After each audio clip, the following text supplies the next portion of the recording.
Aujourd'hui, nous partons en croisade avec la grand-mère de l'Europe, Aliénor d'Aquitaine.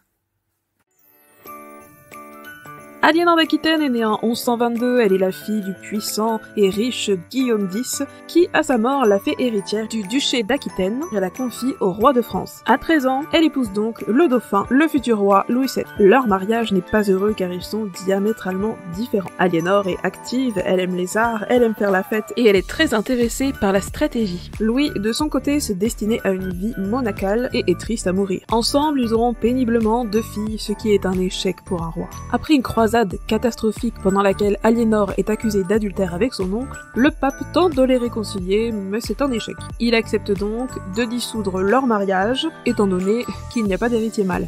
6 mois plus tard, Aliénor se console dans les bras du beau Henri Plantagenet, qui a 10 ans de moins qu'elle.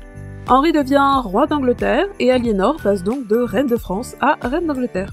À eux deux, ils ont le territoire le plus vaste d'Europe. Ils auront 8 enfants, dont Jean Santerre et Richard Cœur de Lion, son fils préféré. Après la naissance de leur dernier fils, Aliénor et Henri s'entendent de moins en moins. Henri règne en dictateur, sans donner de pouvoir à ses fils, et préfère la compagnie de la jolie Rosemonde.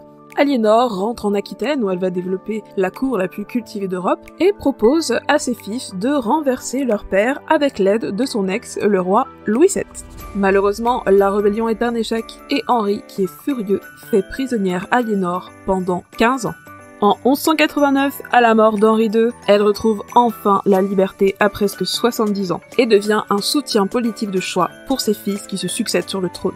En fin stratège, elle crée des alliances politiques en mariant ses enfants et ses petits-enfants à diverses couronnes d'Europe. Et pour apaiser les tensions, elle n'hésite pas à traverser les Pyrénées à cheval en plein hiver à presque 80 ans pour aller chercher une de ses petites filles, Blanche de Castille, et la marier au futur roi de France. Sa descendance, répartie sur toute l'Europe, a fait d'elle la grand-mère de l'Europe.